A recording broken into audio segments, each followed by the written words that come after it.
being anti-war is so easy that even children can grasp it. I think is what and that's the point. Is I think what we're coming to. Yeah, absolutely. Yeah, I think that was definitely where I was at with it.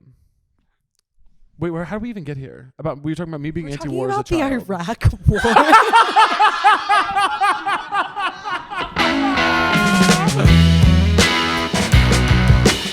What do you think of me? What do I think? What I think of you? No, because I know exactly what I think. What do you think of me? Say a negative and a positive. I can't say a single negative. Sometimes there are those people in life where you're so obsessed with them that you, like I would belittle myself to like the worst degree to get you to like me or like laugh at me. Like I would do my reverence for you is probably to a point of like a lacking in health. So I can't say anything negative. This is really sweet. It's funny because I think if I asked 90% of our guests that question, they would immediately be like, they would have a negative. You know what I mean? Like they would. Well, guess what? This isn't going to be that kind of show. This isn't going to be that episode. No. This episode is going to be sweet, wholesome, kind of nice vibes. Yes. Do you think I think a lot of times you play characters that have a little bit of like a pettiness or like a secret, like there's like talking behind the back going on with your characters. There's like a character who not very self-aware. Do you think that that's you, or is there any part of it that's true? I think yes. Well, I know what you're talking about. I'm a perfect person, and any negative trait, genuinely, any negative trait it's something that I've completely had to fabricate, put that hat on, try to access that because I've never done anything wrong. That's in the my life. reason I ask is because I view you. We're newish friends in the grand scheme of the world. In the grand scheme of the world, absolutely. I view you as a very positive, self-aware, kind person, and so I feel like you're putting on for the character. But is there a small part that's true? That's so nice. Not us flirting, by the way. Wait. Okay. Hold on. What is this? We'll pin that. What is this? Well, remember in my show you were like, we fucked, but it's fine. I love every green room that I go to. My rider is just like, I want Diet Coke in the fridge. Diet Coke and cold water is my only rider. But you don't have a Diet Coke right now. At this moment, I do have a regular Coke, but that's because sometimes you have to be bad. Well, I was gonna say, did someone get like a stapler thrown at them? No, not a stapler, but someone will definitely lose their job today. Yeah, someone's out here. No, I like to have a little real Coke every once in a while as a treat. But like they're paying us nothing. But every green room they will put in there. Even though I have no food on there, they'll put in there like veggie chips and like hummus. And I'm like, well, definitely just look up my internet presence. Like, just look up like one of my old tweets and you'll see he's not like a veggie chips and hummus guy. That is like the fact that is kind of the staple snack for a lot of spaces doesn't go with my vibe personally. No. So I get that. Put pork belly in there.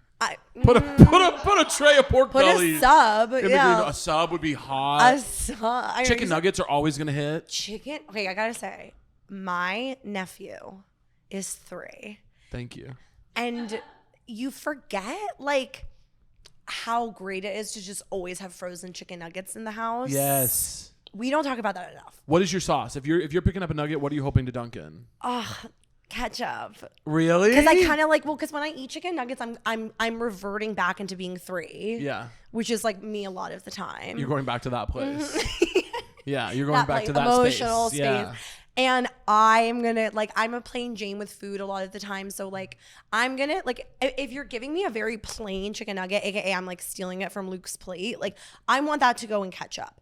But like if you're giving me a different kind of thing, like a wing situation, I want that to go in buffalo sauce. Yeah. What about you? That was really huge when you brought up buffalo sauce. Thank you. Okay, let's get into that. Because I'm a buffalo girly. I'm a buffalo girly too. And I'm also any kind of like spicy mustard I love. Like yes. A Mardi Gras mustard from Popeyes or a hot mustard from McDonald's. Well, chicken nuggets and a hot mustard, that's a beautiful relationship. My mouth watering. My mouth, my mouth is watering right now. I do love a spicy mustard. I also will go with like, I only want a barbecue if it's going to be like a thick, sweet barbecue.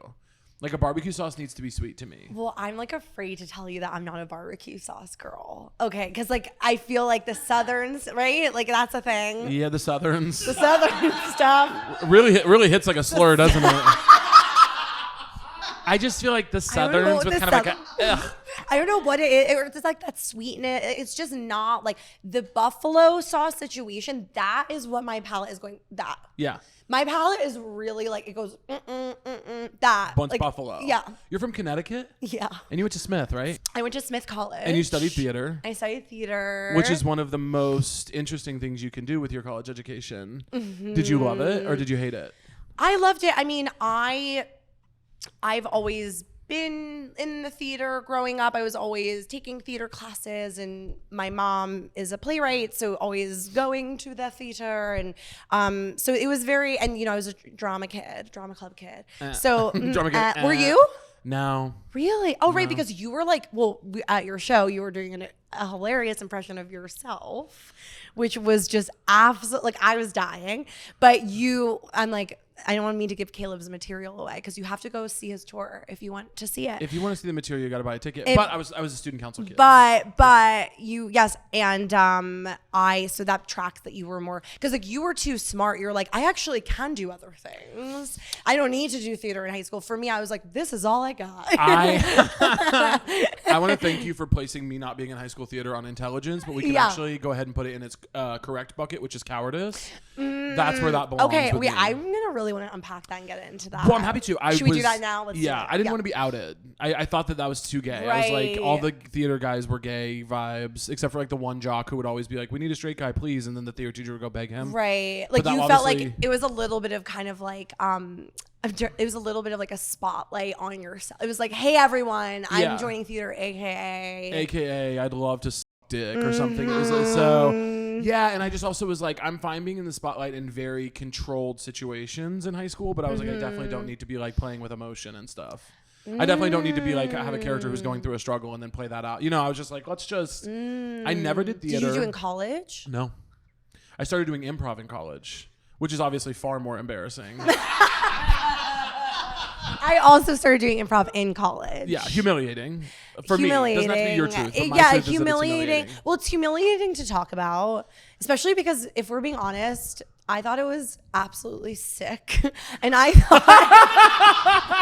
No, that's the humiliating part is I was in love with it. It changed my life. No, me too. It changed my life. Yeah, that's the humiliating part is I was like, we're creating something never seen before. Yeah. And never seen again. Like, can you even wrap your head around that? No. Can you wrap your head around like rehearsal means like us in this space, like making magic happen that no one else has witnessed. And then the rehearsal ends, it goes into the abyss, and it's like you wish you were there. Yeah.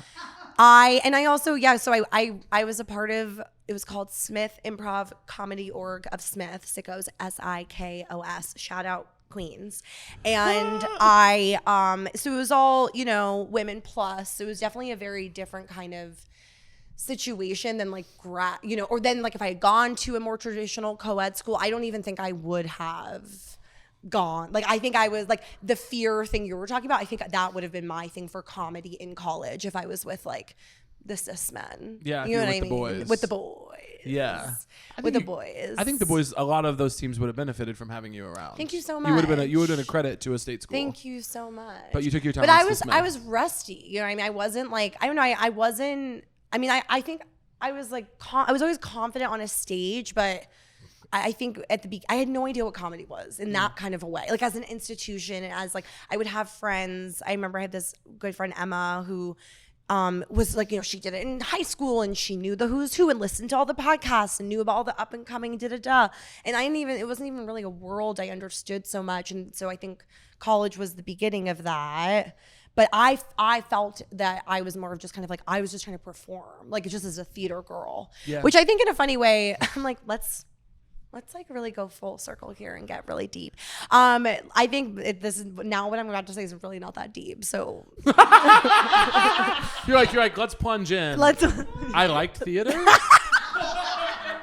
Exactly. Yeah. Well, I think just as I was saying that out loud, the kind of like theater background versus the comedy background, and when you kind of like realize there's like same but diff, and I think that's like my life now too, where I'm loving the comedy scene. I love to be able to meet people, and I'm such a fan of it. And I also know that what I'm doing is maybe not always going to necessarily exist right in the parameters of the comedy space right now, if that makes sense. What do you mean by that? Say more. I mean, I guess what I'm trying to say is like emotionally, sometimes I feel sometimes I feel out of place in a comedy club or like in a comedy scenario club? Like in a scenario comedy, yeah, honey. like a comedy because we are out of place in comedy clubs. We are right. Well, but I meant more of like just because I'm more theater girl, more of these other things, and sometimes I'm like, am I lying? Like, am I lying about what I am by being here? No. So in that kind of way, not in like when you go to like one of those scary clubs in Manhattan and everyone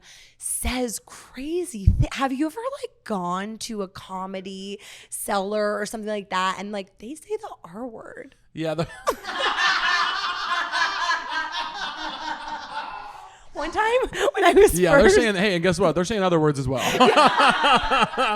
One time I was like at the very beginning of my process of, okay, I'm doing the TikTok thing, but I really want to go back to live. Famously did it in college, improv. And I was like, I really want to get back into that and get more comfortable. I did a little stand-up in college. I was like, let me get more comfortable with this and like go to open mics. But then I was like, let me try to go to some open mics where no one, like I don't have friends there. So I didn't go to the Brooklyn ones at first. Like one time I just was like, did a whole thing of trying them out in Greenwich Village. And I didn't even perform, just to like sleuth them out and be like, do I want to do one of these? And the things they were saying at like 4:00 on a Friday. Yeah. I was as if you had entered like 2010. Like you it was really crazy. So yes, I understand. Point being that like, yeah, we don't belong in those spaces. No. My first open mics, I had an internship in college in New York. I was going to college in Missouri and I was living in New York for the summer. And I had gone to open mics in Missouri, but they were like Missouri open mics. Like, right. It was like barely. And I went to New York and I was like, this summer I am going to force myself. I'm so scared, but I'm going to force myself to go to open mics. Mm-hmm. And I later learned that that's not even part of my process. But at the time I was like, this is what you do. Right. And I went to an open mic I went to a bunch of them. I went to like ones at the clubs in Manhattan. And then I went to an open mic at freaking Creek and Cave in Long Island. Yeah. Or Queens. I went up and did some material that was like pretty bad. I'm ultimately 20 years old and doing comedy for the first time. Yes. And some of it was about being gay, which I was like newly out to everybody. And this comic went up after me. This dude, I wish I remembered his name because I'm sure he's not doing well. Now, I would love to check in on him. He went up after me and did like a 5-minute in his entire open mic slot, like homophobic material about me, about my set, about being gay. And I was like newly out and newly doing comedy and also newly in New York City. And I wish to God I could remember that guy because I would love. Do you think if you saw his face? No, I literally couldn't even look at him. I heard it as I was sitting down. And you were so like blacked out. I was just not confident. Like now I would fuck that guy up. Like I would ruin his life. You're like, I'd fuck him up and I'd fuck him. I'd be like, I'd sleep with him. Yeah. Now that would be my husband. And now, as soon as he said that homophobic thing to me, I'd be like, where's the ring? You're my husband and you have to be the girl. First of all...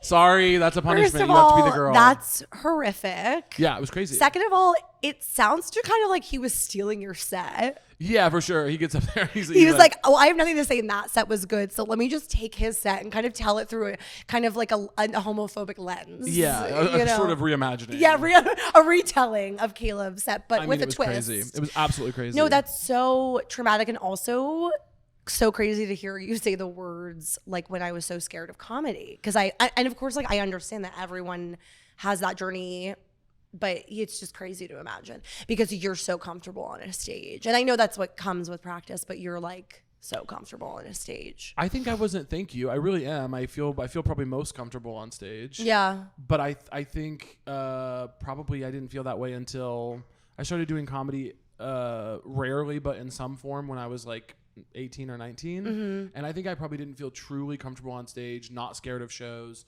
knew even if I didn't do well that I wasn't bad at it. Yes. I think that was probably like 2 years ago. Okay. 3 years ago. I mean, it's very recent. And I think it's just something you have to develop over time. And it's and also like selling out my shows and stuff and developing my material and just getting better helps. But like, yeah, that took a really long fucking time. Mm-hmm. But yeah, I was definitely at the beginning, I was terrified. No, and then I'm interviewing you. When did this you is start? About me. This is and this is also, we're having an intimate conversation.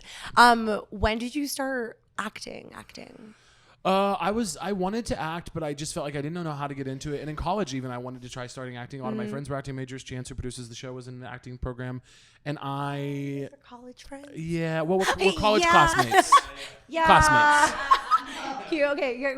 I wouldn't say college friends. Acquaintances. I would say college classmates. Yeah. Yeah. Chance mentored me.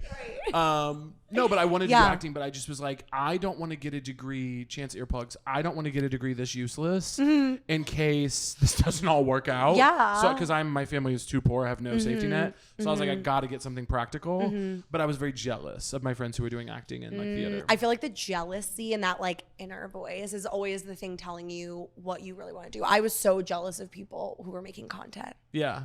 Content. So I was jealous of content. I was jealous of content. That actually brings it back just to like circle back to one of your first questions where you asked me like what of those like negative things I possess. So there, I said it. I was jealous. You have jealousy. I have jealousy. I definitely I think like the older I get, the less that's a thing. Just because it's like you just get tired and it's like too much effort. And it's also a privilege of succeeding, by the way, babe. When you start to get what you want, when you start to have some things you're proud of. I stop being jealous. Not necessarily. Not everyone does. God knows.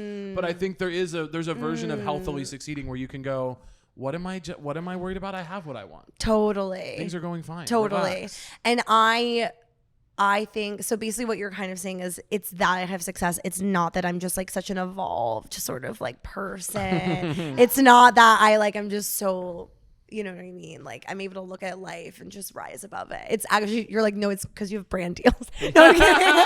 I'm kidding. No, more water came out of that bottle than I ever could have imagined. And you were so gracefully ignoring it. I thought it was like a drop. I looked down. Literally, I'm covered in water. The show must go on. People that aren't watching on YouTube, I was just drenched in water in a way. Get over to the YouTube right now and subscribe for God's sakes. But I was just covered in water. No, I think many things can be true. I think you did. You were a really big person in that moment. Well, because what is that going to do? Like, look how dumb Caleb looks. Like, he just Sabrina, water. Many people would have. No, I have like the opposite reaction to things like that. I panic and I'm like, what can I do to right this wrong? Like, it's my fault that the water spilled all over Caleb. Well, I will say you had a role. I did have a role, but. I think many things are true. I think you are an evolved and developed person and a mature person. I think you also are doing quite well for yourself. Thank you. And no one could deny, even your haters. And they're here. I invited them. Sabrina's haters, come on out. I love that. No, but I think it's many things at once. I think that I definitely, I have wanted these things that we're doing my whole life. I literally remember being like 3. Remember back to the 3 thing. Come on. I remember being 3 and I really have just such a core vivid memory of being like, I want to be an actress so badly, but like I can't read. So I won't be able to like read the lines and like memorize a script. And then I remember like having the thought of like, oh, Sabrina, you probably like will learn eventually. You will get reading. You will get it. You will get reading. But point being, I've always wanted all these things. It's always been like a desperational want of like, I must perform and rise and have the things I can have so that I can perform more and more.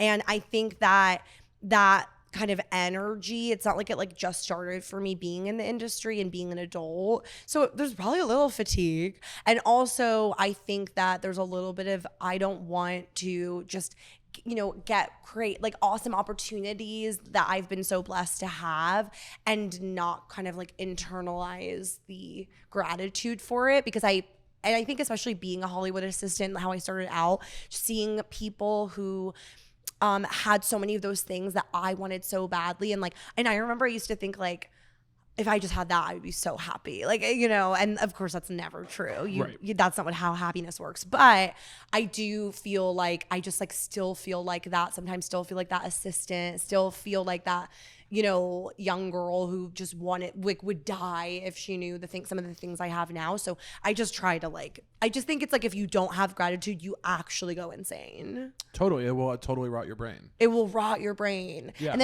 then how can you be a good person if you're sitting around thinking about like, well, I have this, but I wish it was this and I wish it was that. And then you like lose sight of the things that most people don't have. So yeah, it's difficult because I think desire is a brain illness in a way, but you also need it. Like it's healthy to desire things and to want stuff, But at a certain point, I think if desire is your only lens for the world, if the only way you can view anything going on in your life is through the lens of desiring what you don't have, which is what happens to a lot of people in this business, then you're going to be a really unhappy and like kind of unpleasant person to be around. Totally. And I think I also learned, you know, especially like that as an assistant, like that desire, just because it's not like it goes like, oh, you rise, and then the desire goes away. It's like you say, it's the thing that keeps you going your entire career. And it doesn't have to be a negative thing too, right? I think I used to think of it so much as like, I think I used to have such a victim-y kind of thing in my head when I was like angsty teen. And after that of kind of like, I want this. Will I ever get it? Ugh. And then you start to get things and you're like, you're fine, bitch. Yeah. There's a lot going on in the world. Try to take it one step at a time. What are you... Okay, so backing up. I know, like, let's get funny again. You and I are both, not law. You and I are both prone to tangents, and I don't even know if this is going to be funny. Yeah. I started acting, to answer your question, I started acting in Chicago. I got a couple roles. I got a role on a Showtime show called Work in Progress with Abby McEnany. Amazing. Which is how I met Lily Wachowski, who's directing my upcoming movie. Which we can't wait for. We can't wait for. And... Were you also, so you were doing the comedy Chicago scene then? Yeah, I was doing. At the time? Okay. A lot of improv and characters and stuff like that. But how did you just had a role on Abbott Elementary. Was that your first acting gig? Or? That was my it was my second SAG thing because I did I was a writer's assistant on this really awesome project that actually came out during the strike, but it was like an independent self-produced thing that Soderbergh created, and I was a writer's assistant on that, and I had a role in that, so it's a very small role. So that was kind of my first like, I'm walking into a set in a real way and being directed by Steven Soderbergh, which was intimidating and awesome and really fun. And so that was kind of my first thing. And then Abbott was my first like TV debut, comedy debut, like full cast, full television show, because the other thing was a mini web series moment. And it was like, yeah, the time of my life. And it was just, it felt obviously full circle. I look up to Quinta so much. She's doing, you know, she's forging her own path, has forged her own path. A lot of the things about that path are what I want. I want to have my own TV show and create it and show run like she does and lead a team like she does. So it was just, it honestly was crazy because it was like, I'm a fan. I also am so happy to be doing this as an actor. I'm also so happy to be here like as a shadow and as like a person to just watch everything that's going on and try to learn. And also like the vibes are immaculate and they aren't always on sets and on shows. So it just felt like crazy lucky. Yeah. What do you want? I ask people on this show all the time. What do you want? What do you like? If you had of all the things you can pick, you can do so many things. What do you want? I want to be a showrunner. Really? Yes. Oh my God. That's so brave of you. Oh my God, thank you. You couldn't pay me $1 billion. Really? Oh my God, never. Would you ever, do you think you would enjoy being in a room and like just, I mean, have you been in a room? I've been in a couple rooms. And have you enjoyed it? Maybe I shouldn't say it. Like, you know, no, we can talk about it. Because like, do you enjoy like the, you know, sitting among a bunch of other people and shouting things out thing? You know what I mean? Absolutely love being with other writers and pitching ideas. To the extent that that's what a room is, I love that part of it. You love the talking part, but not the part where you have to like go back to like your boring office and like write the things and like da-da-da. I actually like that part too. I think the things you're like, I'm actually very studious, so actually no. It. Actually, you're no, right. Actually, Sabrina, cut that. Cut. No, I don't. What I don't like is the logistical elements of it. I don't like working a job for 6 full months. I don't like showing up every day and having a set time schedule, like a factory sort of clock-in situation. Yes. Those parts of a writer's room, I'm like, not for you. That's just not the way I prefer to work, but that's how writers' rooms work. They convene at a start time and end at an end time. That is not how I feel most creative. I feel most creative having like a slow morning and then writing in really intense bursts. And then like I need free time to feel at my most creative. Obviously, a writer's room has no ability or incentive to prioritize one individual low-level staff writer's creative process. Right. So that's not how it worked, you know?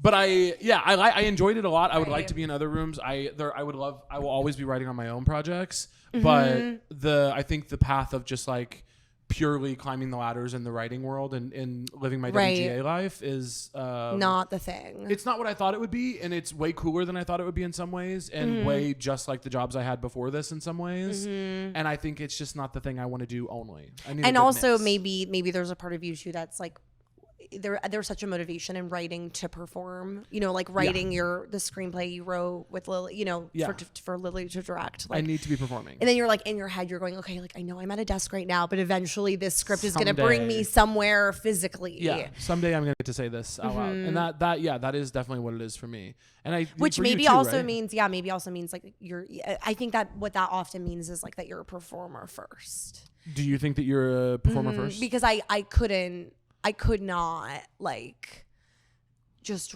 write. What's up, guys? This video is brought to you by BetterHelp. They are sponsoring this video of So True podcast. Thank you, BetterHelp. We love you. Guys, hey, this is not a joke to me. This is serious business. We're talking about mental health. And you guys know me. I've been rated and voted one of the most mentally strong and healthy, well people alive. That was... The Atlantic has said that about me. People Magazine, IMDb Pro. People have said that about me. So I want to help you guys get to that same place.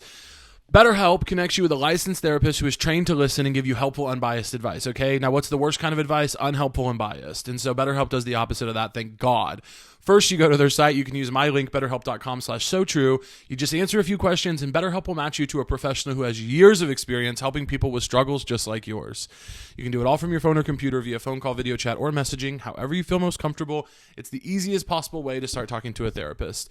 And you'll be matched to a therapist usually within 48 hours, so you can get started really fast, guys. Let BetterHelp connect you to a therapist who can support you, all from the comfort of your own home.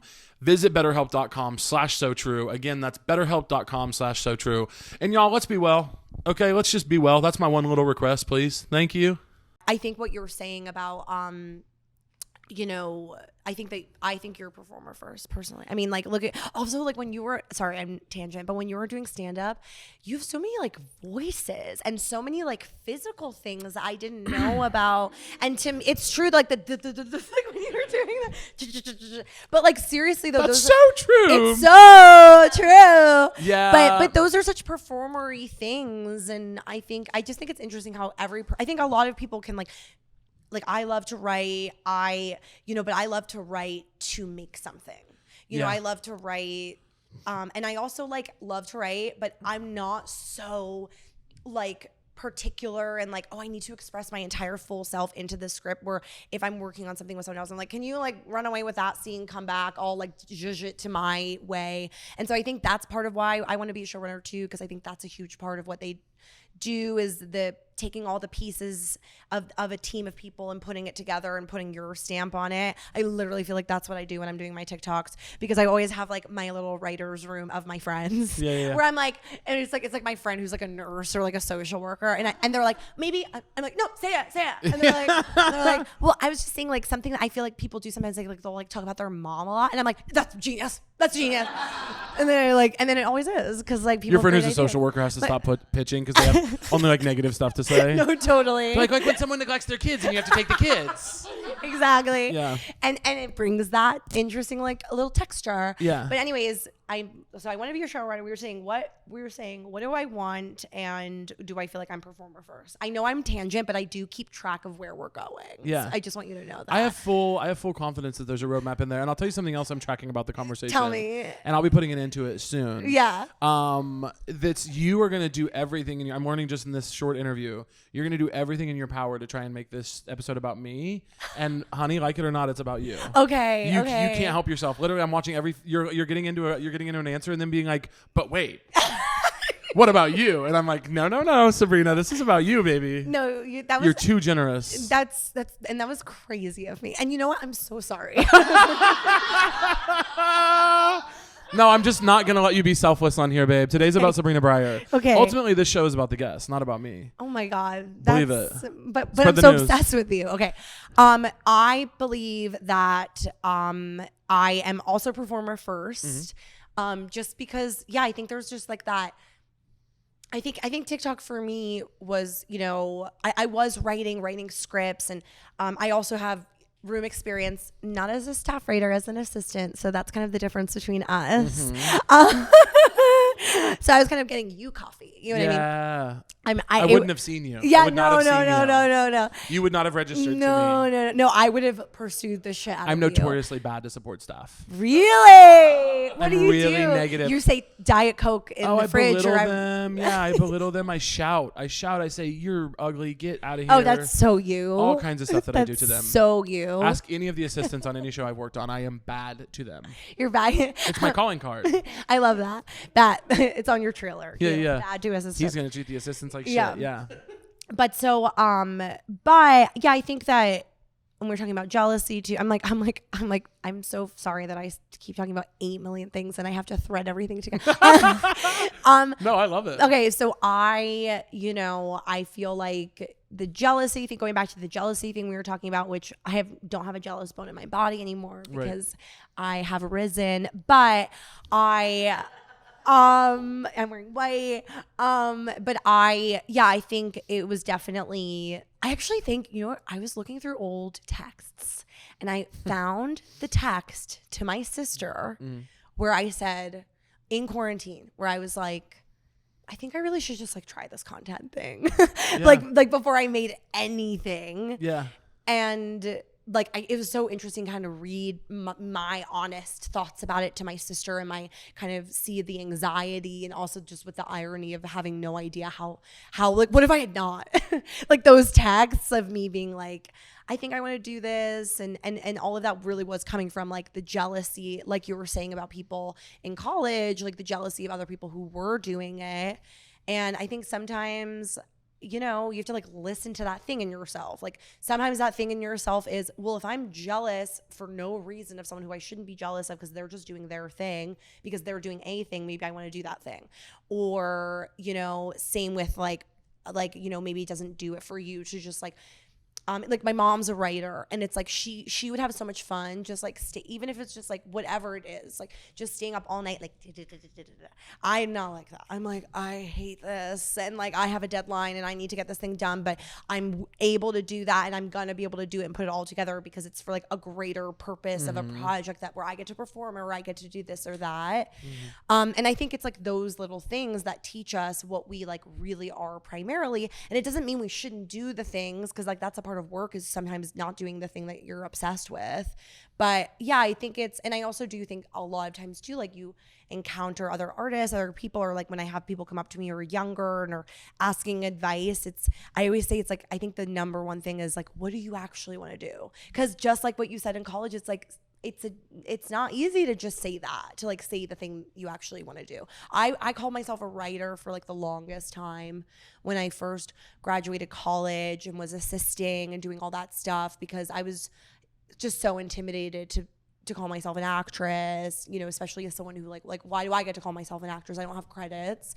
But it's like I was an actress because I like that's who I am and that's what I've been doing since I was little and always like dreamt of doing. Yeah, I think there's a certain thing about that, like calling yourself something versus doing it, that's like there's this thing I heard like a year or two ago that I think about still a lot, which is how you spend your days is how you spend your life. And I think there's a part of it that's like you can call yourself whatever you want. No one's going to check your credentials on whether or not you're a writer or an actor. Not anyone's saying, but it's like you can say you're a writer or an actor all you want, but if you actually want to do those things, if you actually want to write something that gets out into the world and impacts people, at some point you have to sit down and fucking write. And if you actually want to act in things that get out into the world and impact people, at some point you have to actually fucking act. And you can sit around all the time waiting on someone to cast you or someone to buy your script or someone to put you in a room or whatever. But if all those days leading up to that pivotal thing happening, if all the time between knowing that you want to do something and the lucky break happening that you get to do it at the level you want to do it, if all that interim period you spend it wishing that someone would let you do it and not just doing it, it's never going to happen. Like you have to get lucky for sure. Luck has to come. Luck has to come. There's no sane person who would ever tell you that they succeeded in entertainment without luck coming. But you have to be prepared when the luck comes. Right. If the luck comes and you're not ready, it won't last. And it's also connects to the desire thing too, because it's a little bit of like, do you desire to perform, to write, whatever it is that the thing is that you have to prepare for, or do you just want that moment of the success when it does happen? Because the reality about those moments of like getting the thing that is like the thing that's going to make you happy, the thing that's going to make you feel like a writer, an actor, whatever, that it's like exciting, but then it's like actual work. Yeah. It's like I got the part. Wait, I have to like memorize the lines and, like show up. It's the announcing the victory to actually doing the work pipeline that really beats your ass. Yes. The deadline article to waking up at 3 a.m. to go to set pipeline will beat the fuck out of you. Totally. Yeah, that's hard. That part sucks. I think that, but that's also can be such a like a lovely thing too. If I really had this truly like this moment when I was on set at Abbott, because you know it's intimidating. I'm new, like, you know, you're coming into this incredible Emmy award-winning show with all these people who are like, it's like the machine is so well oiled, and you're kind of like, hey, like kind of like slithering in there. Of course, they were so kind and welcoming. But I literally had a moment where, you know, I'm there. It's like intimidating. It's like so many people like watching my rehearsal. I'm like, I think I know the lines. I know the line. Like, da-da-da. And then just kind of like had that thought in my head where I was like, you literally got this. Like, just do it. And like didn't flub. Like, didn't mess up any of the things I would have been upset if I messed up. And then I was like, I literally was able to do that because of TikTok.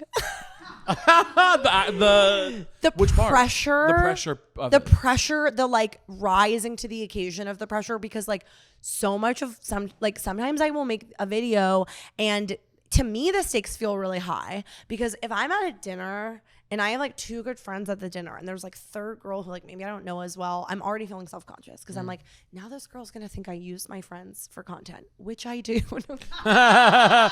Now this girl's gonna think I used my friend for his content, which of course I am. But I don't want a stranger to know that. Yeah. But I, you know, my friends are so used to me, and like I definitely was so annoying at first because I was like tweaking all the time, like must stay relevant. But now that I've like built something, I'm able to, you know, I kind of save it for the now I'm like, I used to have a friend where I'd be like, I know you hate this, but like, can you do it? Like now it's like I know to, I pick the right times now. But my point is, I picked the right times. I picked the right times. But my point is that I've had so many moments where it's like a high pressure situation. Like for example, we're gonna do this line. We're waiting for the street sign to go walking, and we're gonna, as soon as it do, and then you have to come, and then we organically run into each other. And I'm working with all non-actors who are nervous. They always forget their lines, or like they drag them.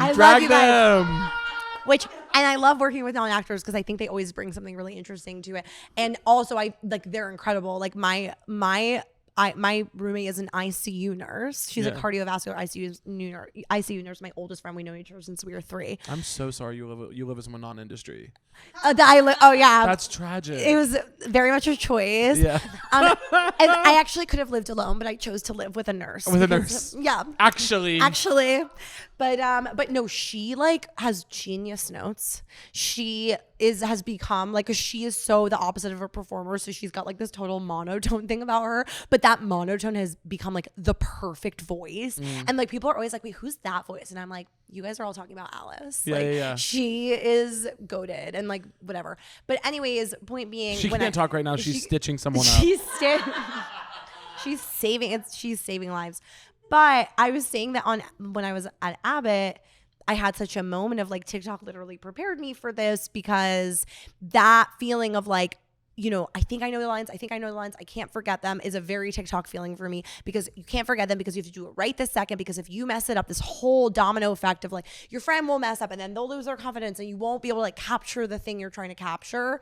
So in a funny way, like I really felt so prepared for that pressure because of that. And then I'm just connecting it to what we're saying about the desire versus like, or do you just want to like be famous or like have the success moment? Because, you know, I had so many times of feeling, you know, I want to act and among other things, but you know, when you want to act, it's always such a hard thing, because it's like you're a lot of times at the, you know, at the power of other people and whatever. I'm like, so I don't know if you know this, but being an actor is hard. But I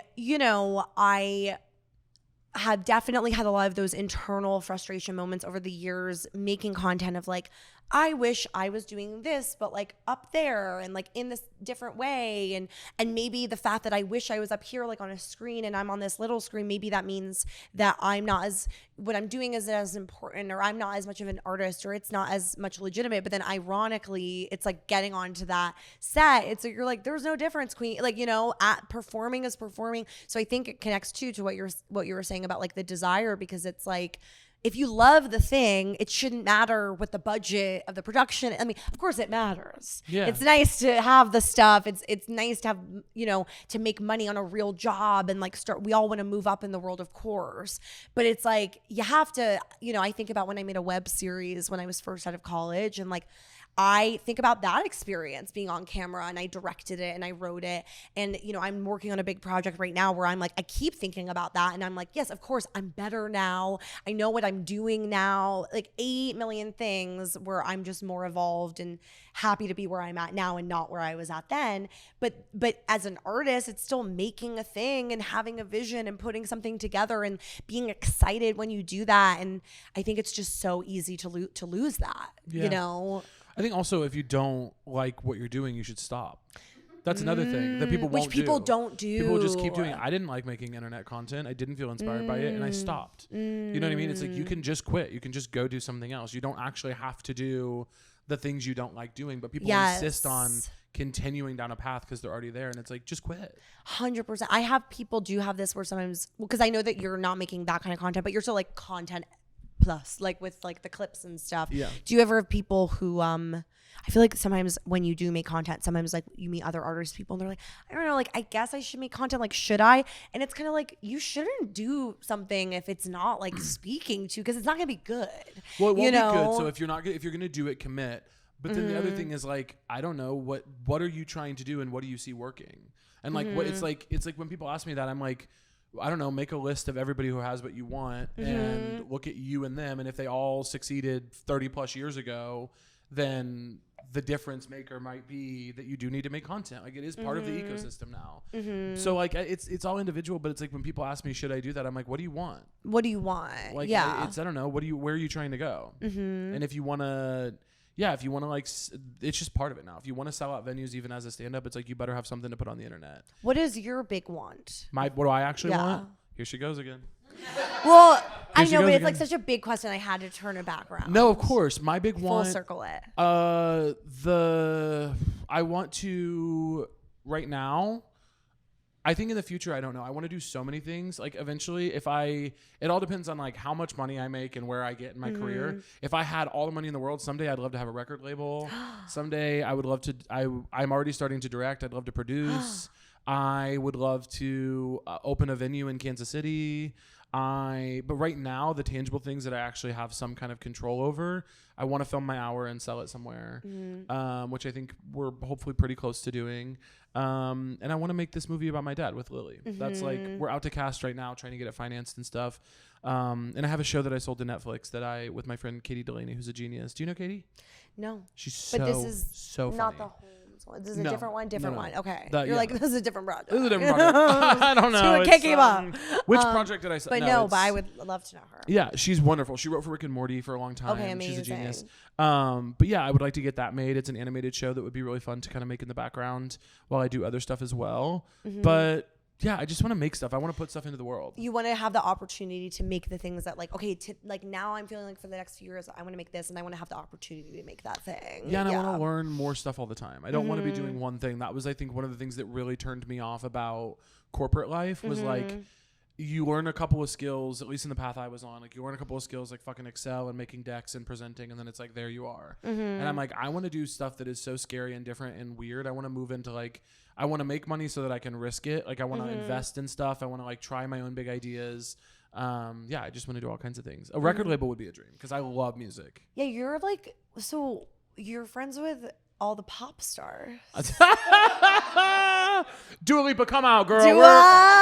Where are you? I love musicians. To me, they're pop stars. Muna, like, they're absolute rock star, pop star. They're stars. But you but then you're friends with all these other musicians and has nothing to do with anything but Kansas City. What was that again? What was that? Hold on one more time. I mean, I'm friends with a lot of musicians. There are a couple friends that I have that are musicians who live in KC. Do you think you gravitate to musicians because of I gravitate to musicians because I respect them. Yeah.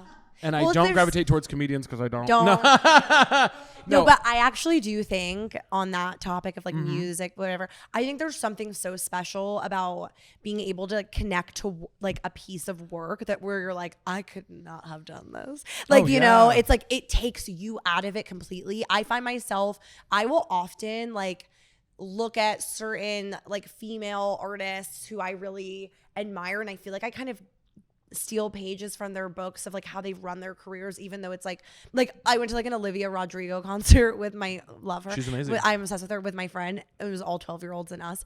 And then I walked out and I was like, I have thoughts. Like, you know what I mean? I just find, because someone like her, it's like, I love to look at those people who are inspiring and of course not inspiring me to, I'm like, I'm going to be a 21-year-old pop star. But a career is a career. Entertainment is entertainment. I think there's so many things you can look at about like longevity and how to maintain who you are as a person and not lose that. Like, I think you can look at other kinds of careers, even if it's not in a different field. Oh, I'm inspired by courageous artists who have integrity.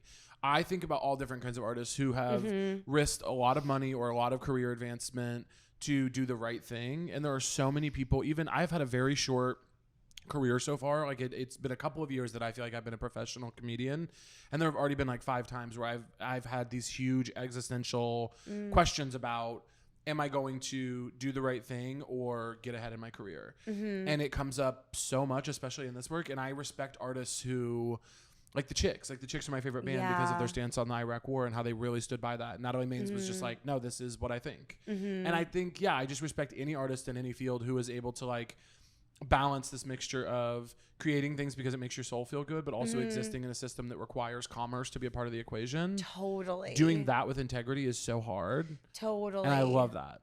I love people who, anytime I feel that from someone, I love their work so much more. Yes. Who's like, why is this just what's coming to my mind? But are you like a Fiona Apple stan? I love Fiona Apple. I feel like she's just like one of those, like I think if I saw her in person, I'd be like, wait, you're not a real person. Yeah. What are you doing like, in the flesh? Yeah, like you exist as this kind of like almost more so the way you'd like study about someone in class, like in college. Like that's how I think about her, where it's just like, because I think that when people are what you're describing and they're artists and they're talented, it makes them larger than life. You know? It's almost spiritual. Yeah, it's spiritual. And then you're like, oh, there can be spirit in what we're doing, but also commerce. And I think that's also okay. And I think that's a great balance. Commerce is there, but on spirit. On spirit. God? No God? What do you think? Oh, me? God? Yeah, you. What are you doing with it? Religion? No religion? I'm definitely spiritual. Yeah. I mean, like, I don't know. Like, I don't know. I'm like, sometimes I wonder if, like, when I have kids, I'll, like, think about that more in a more kind of way. Like, how to, because I definitely believe in not imposing anything or too much on kids when you raise them, but like I think it's also nice to have like touchdones of like, here's an option of something. So I think did you grow up in a thing? Did you have a thing growing up? I grew up Jewish, but like not in my house, like more of just like in where I went to school. Totally. Yeah. But it's not like I was like, I have to go home for Shabbat like a lot of my friends were. That was a really anti-Semitic impression. Jewish people were always like, I gotta get to Shabbat. Like that was with the southern. I know that's the voice I do, and I don't know why. Hitch up the wagon, Mom. We got Shabbat tonight. But so definitely.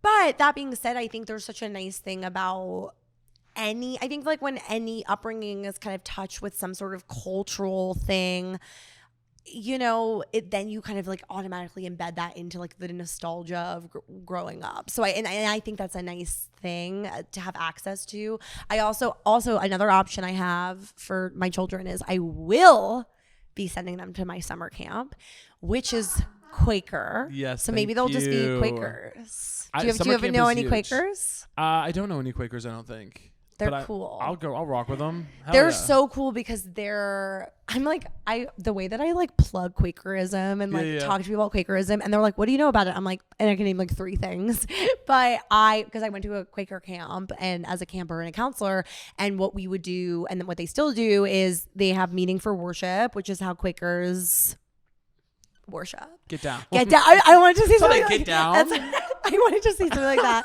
but I couldn't think of it fast enough. And you could, so that's fine. But so what they do is called meeting for worship, and the way we would at least do it at camp, so it's like really pretty because you'd be like in a maple grove or something like that. Like it's very like trees and like donkeys and stuff like that. And you would sit around, and all it is for like a half hour, 45 minutes, you sit in silence, but in community, like with the entire camp, like the kids and the counselors.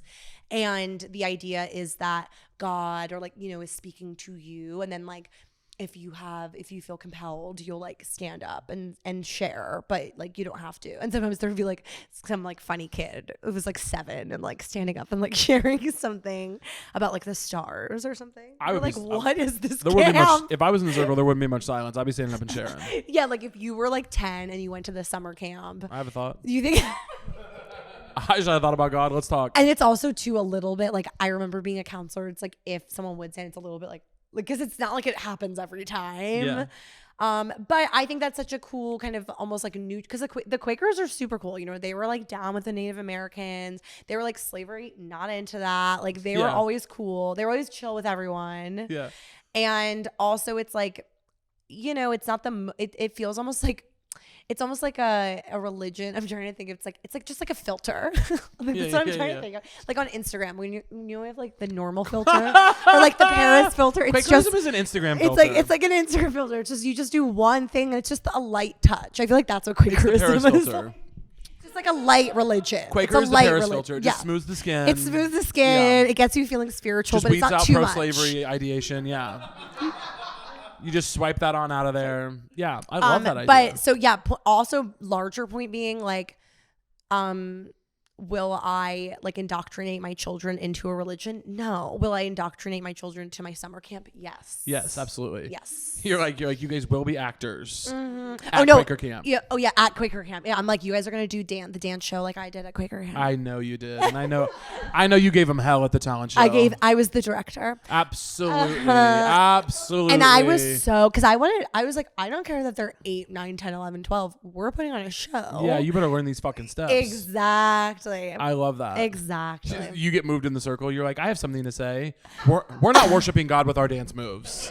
And we need to be. Yeah. Where's the worship? You guys are not giving it up to the Most High right now. And I'd like to see it. I would kill to be in your drama, your little talent show group at the Quaker camp. Yeah. I know we would have connected. Well, you know what? I think when I was a kid, I definitely had that self-awareness thing of like, I'm a kid, right? Like when you're in a room with adults, you're kind of like, I'm a kid. Therefore, like anything I say is kind of going to have like less importance. Like I'm not going to be taken as serious. Like I think I've just always really had that understanding. Can I tell you something? Yeah. I had the opposite of that.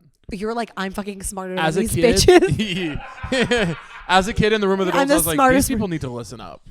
I was like, I've got something to say. That's the difference between us. I truly, when you were saying it, I was like, I don't relate to this. I literally, as a kid, I would be in a room with adults and be like, why is no one asking me my ideas on this conversation?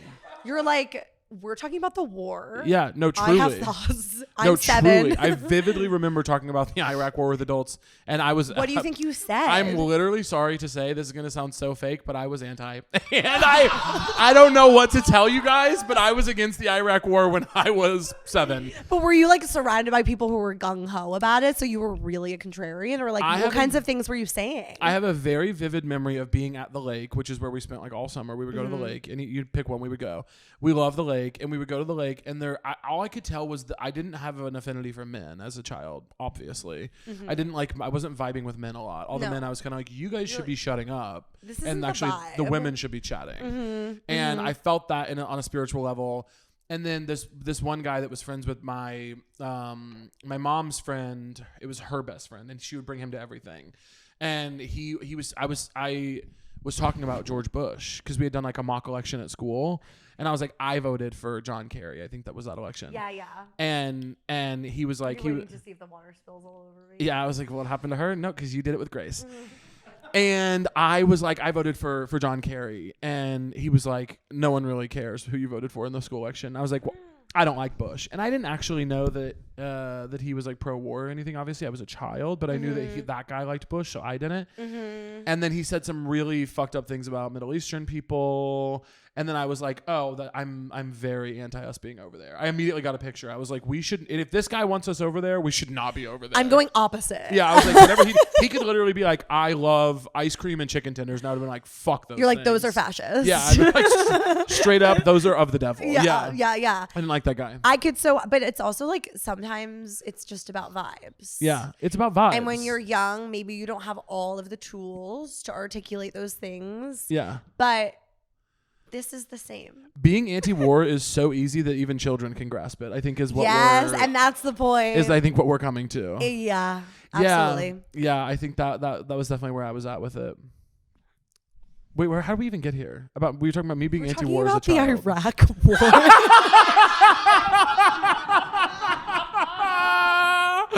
We are actually getting into the hold for applause Iraq War. That is so funny. How did we get here? Should we talk about like another kind of? Yeah, let's talk about all the world conflicts. Let's start from the first one. What's your favorite? My favorite world conflict? Yeah. Actually, I do want to answer that because I know you're kidding, but I think there's got to be something insightful to say here. Definitely. My favorite world conflict got to be Vietnam, right? Not in terms of me wanting it to happen, but in terms of wasn't the music that came out of that pretty good? I was just about to say Neil Young. Wasn't the music pretty good? I think the music was pretty good. The music was the music. Creedence Clearwater Revival. Yeah. 3 dead in Ohio. Yeah. Okay. There we go. Yeah. I think just in terms of art production, maybe that one. Yeah. Yeah. Okay. I like always loved like God. You're like, I always loved what occurred in Grenada. This is not a culture. This is not a world conflict. It's a different kind of conflict. But You're like the push and pull between Carrie and Big on Sex and the City. I was gonna say I love AIDS movies.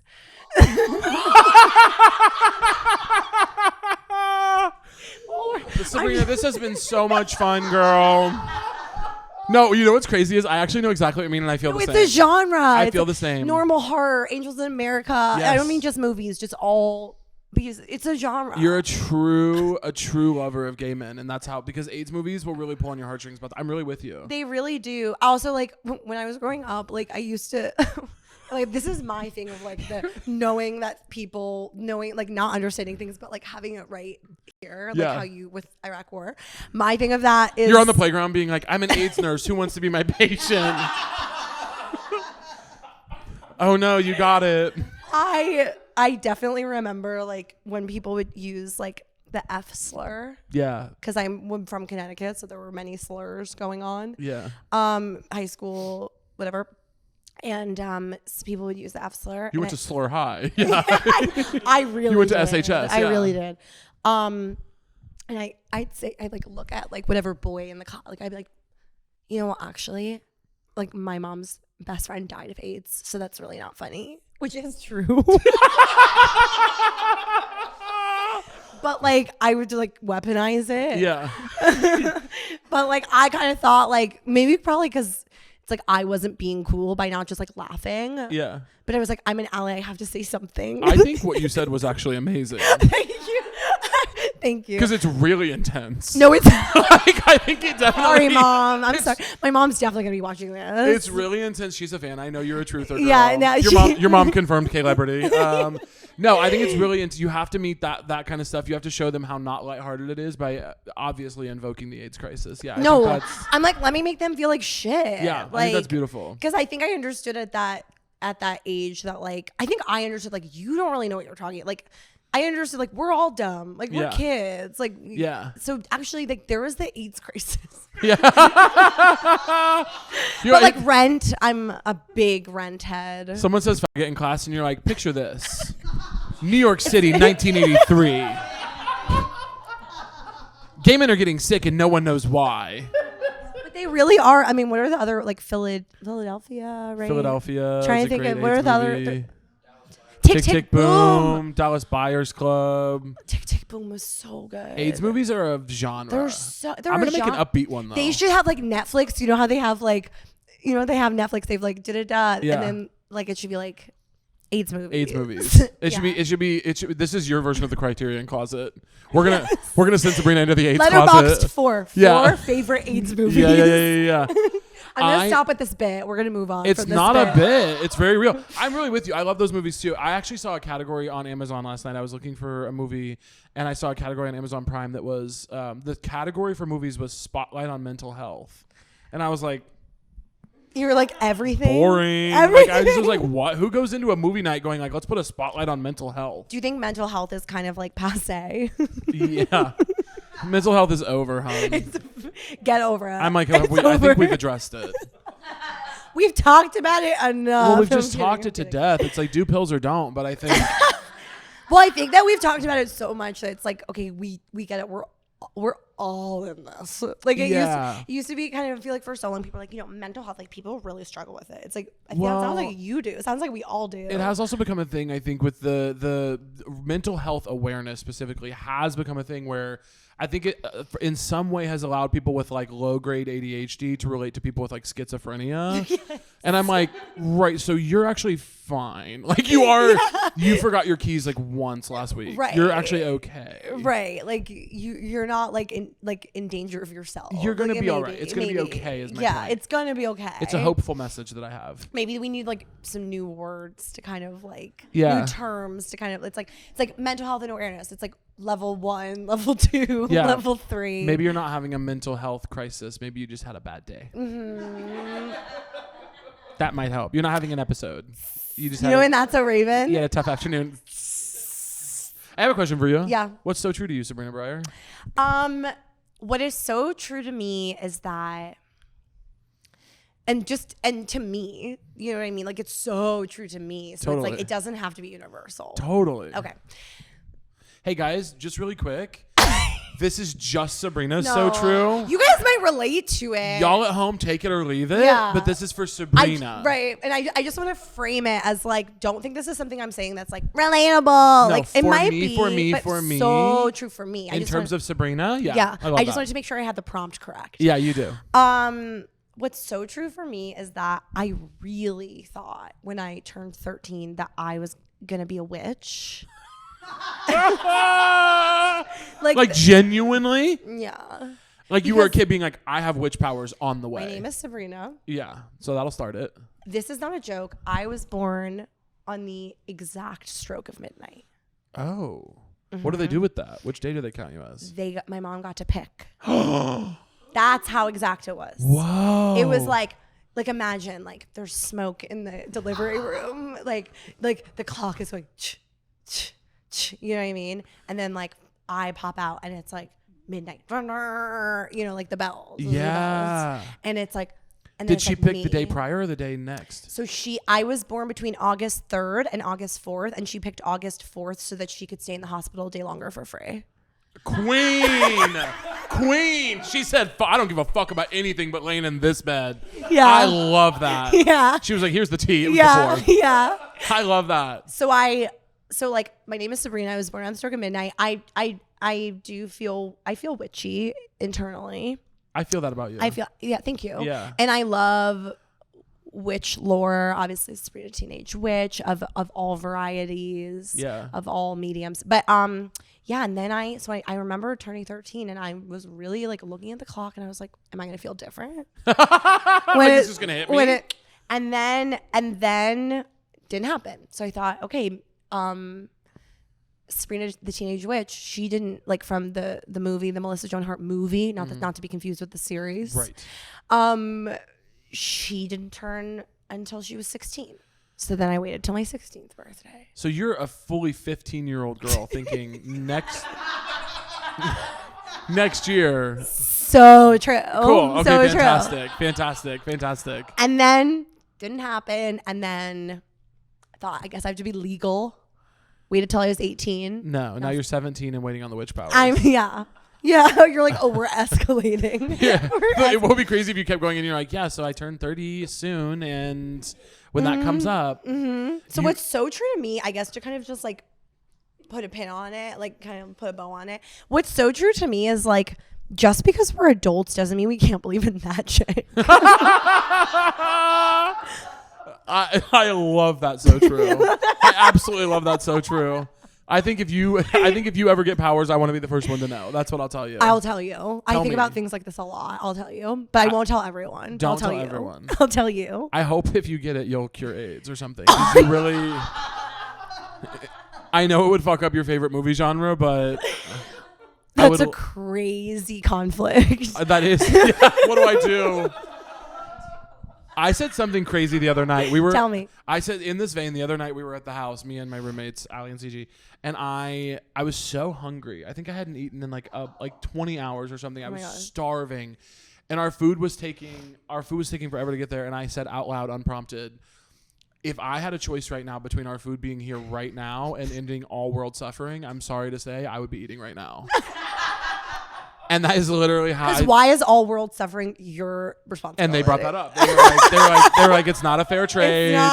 Yeah, but I meant it too. I was like, I would not help a single person if I could just eat right now. Are you the type of person where like, what's your level of restaurant assertiveness? What do you mean by that? So like, you're starving, your food comes.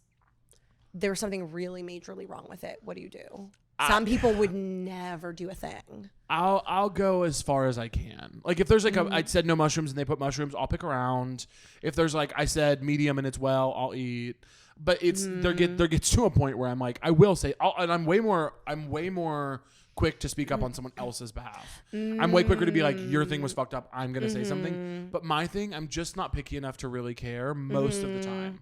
I will always be like, hey, I need a refill. Hey, can I get some extra sauce? But what if? Okay, go ahead. It's like expensive. Do you know what I mean? Like you're supposed to be having an experience. I feel like that's like when you're like, I'm going out to dinner tonight. Like you go with some friends. We're like, we're having a night. You sit and you get something where you're like, it's like a $30 like pasta or like something like that. Where it's like you're coming there for them to get it right. Do you do that? Wait, no, because So you're a better person than me. Yes. And not just because of that either. Yeah, there's a lot of reasons. There's a plethora. You're gonna be tempted to make this about the one thing, but it is a bigger thing. Totally. No, I'm so comfortable spending money. Spending money on restaurants is so important to me. Yeah. I don't buy super fancy clothes. I don't even have a car in LA. My car in Kansas City sucks. I don't have the nicest house I can afford. Like my thing is definitely travel and food. Flights and restaurants. My thing is also I don't want anyone coming for me. I don't want you guys to think I'm not nice at restaurants. I'm really nice. TikTok. And my point in that was just that my sister has really taught me like, you know, sometimes you can or like if someone's like rude, like I'll be like, you know what I mean? Sometimes I'll say something. Oh my God, Sabrina. No, I'm like really unafraid of confrontation. Sabrina. Girls aren't supposed to do that. I know. Is that kind of crazy? Oh my God, I'm looking at you so different right now. But what I was going to say too with the other thing you were saying is my things are travel and food too. Yeah. Like I'll spend like $100 on like a Grubhub. Oh yeah. It's nothing to me. Nothing. It's nothing to me I'll DoorDash something. $100 to not have to make my own food? I'll DoorDash something at the drop of a hat. That's like $0. Yeah. You know when people do those viral threads that are like, if you're DoorDashing your morning coffee, fuck you. I'm DoorDashing that morning coffee. Yeah. If I've got a meeting that I have to be on and it's 2 hours, I'm DoorDashing that coffee. You're like, sorry, if I'm not allowed to be doing it, why is it an option? Yeah. Why can I do add to cart? I'll DoorDash. I don't care. I tip well, and I tip well too. So those freaks can go away. Of course. The it's classes freaks, get out of here. I tip well. I love to DoorDash. I'm also into. I've been on a plane 3 times this calendar year. And besides that, not a lot in the past few years. Yeah. I'm not a big traveler. I've never been to like Europe. I've never been anywhere really. Yeah. Just a Connecticut little girl. Yeah. But now that I'm starting to like travel a bit more, I'll do Comfort Plus. Ooh, come on, treat yourself. I'll do Comfort Plus. Just be clear, you flew New York to LA on Comfort Plus? Yes. I'd love to see you in first class. I'd love to get you up Kat there. Cohen tried to say to me like that you should always be getting, like, she was like, first class is really like, it's the thing of life. Like it's She's just, real as fuck. Just like burn the money there. Like it's what it does it for you. And I'm like, but then I was like thinking of her saying that when I was like booking, and I saw the prices and I'm like, that's crazy. It is crazy. That's like a lot of money for a chair. It totally is. Honey, it really is. But here's what I'll say though. Yeah, tell me about that. Even more important than, I always fly first now, but even more important than that, if I could give something to everybody, including the listeners, pick your airline and stick with it. Okay. Be loyal to an airline. You are leaving so many perks and easy, nice things on the table by not just these people who go, oh, I'm going to fly America. No, I fly every airline. I fly so much that like there are 2 or 3 times a year where I have to get on an airline that's not my preferred airline just because of the way it all worked out. Like I'll have to fly Southwest because it's the only one that goes direct from this place to this place on this day. Whatever. Overall, as much as you can, be loyal to an airline because you get priority boarding, you get benefits, you get access to the lounge, you get all kinds of things by doing that, and you don't get it if you're spreading your flights around. And then the guilt for spending that on like a first class ticket is a little bit. Well, you can upgrade it. That's the other thing is a lot of people who are status, who are like platinum or whatever you are with your thing, you'll book the Comfort Plus or the business option. You'll get bumped up to first. I don't risk that. I just pay for it because I want to know where I'm at, and it's worth it to me because of how I'm so big in every direction, tall and fat, that it's like I just want to know I have a comfortable seat. But there are people who game the system like that and do really well with it. There's upgrades that come. I don't know about things like this. That's why I'm saying. No, I feel you were like, I need to educate Sabrina because I'm looking at her and nothing I'm saying makes sense. I need to tell Sabrina because I'm just so not like. I like with travel. I mean, it's my mom's fault, which I'll say to her because she's listening and she knows it is, and I know has said that before. Be very careful when you talk about her because she is a celebrity and she's protected in this space. That's true. That's true. She can kill, and it's okay because she's a huge fan of yours. Yes, but which is that she had like, I think it was her way of like, how do I make sure that Sabrina is like always safe? Let me kind of implant fear into her brain. Yeah. So that she thinks kind of like almost like normal everyday things are dangerous. Yeah. Let's ground her in terror. Yes. And then if she can crawl her way out, that's her business. Yeah. Yeah. So like I really truly like I remember I think I traveled for the first time myself, like by myself in college, and it was just like, you know, I was there like 3 hours early, like, and like I still do like 2 hours early, an hour and a half. But point being, I just all of the little things of like the checking it was like foreign to me. It was like, and I have a tendency to, I think it's like an anxiety thing to like think that something is maybe more difficult than it is, like, and where you're more so coming from a place of I can't do that. Yeah. Like I was like, well, I can't travel. Like I don't know how to do things like that. That's not for me. No. Yeah, that's not for Sabrina. No. Some things are for Sabrina. This is not one of them. But them. now, of course, I'm getting more adult with it. Whatever. But like even me being in LA for like 10 days right now is because I'm like, well, I got on a plane. I have to stay a while. I have to stay a year. Obviously. I have one final segment for you, Sabrina, and it's a true false segment. Okay. Now, I'm going to read you 15 statements that have an objective true or false answer. You're going to tell me as quickly as you can if you think they're true or false. Okay. As quickly as you can after each one. And if you get 10 or more correct, we're going to give you $50 US. Hey, okay, drop by drop, we're going to get you out of Comfort Plus. I don't want people to expect I'm going to be good at this. They don't have to expect that. We'll just see. The iPod Touch was discontinued in May of 2022. iPod Touch? iPod Touch. True. Lady Gaga was in an episode of The Sopranos. True. You can still get DVDs mailed to you by Netflix. I think that just stopped. False. They stopped in 2023. LeBron James's sons are named LeBron James Jr. and Bryce.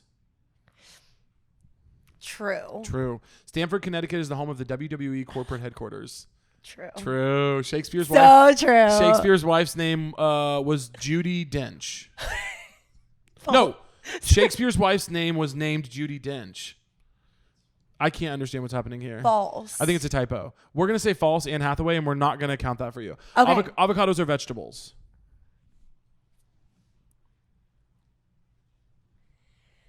False. False, they're fruit.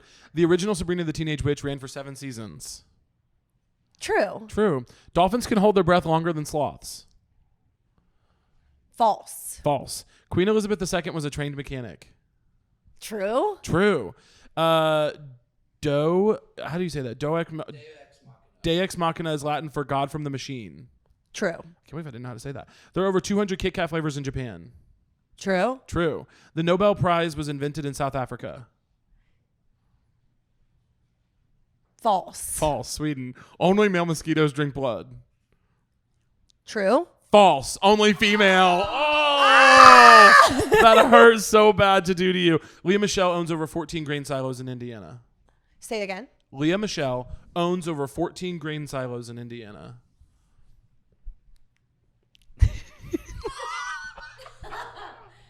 Sorry. You have to decide. False. Are you sure? True. It was false. You did so good. Wait, how many was I supposed to get right? 10. I won? You did it. I never win things like this. You way more than one. Really? You blew it out of the water. I don't. Am Have we ever had? It's the most anyone's ever done. Yeah, no. Sabrina. No. Yeah, you really did it. You really did it. That I'm gonna carry that with me for a year. I think you should. Maybe 2.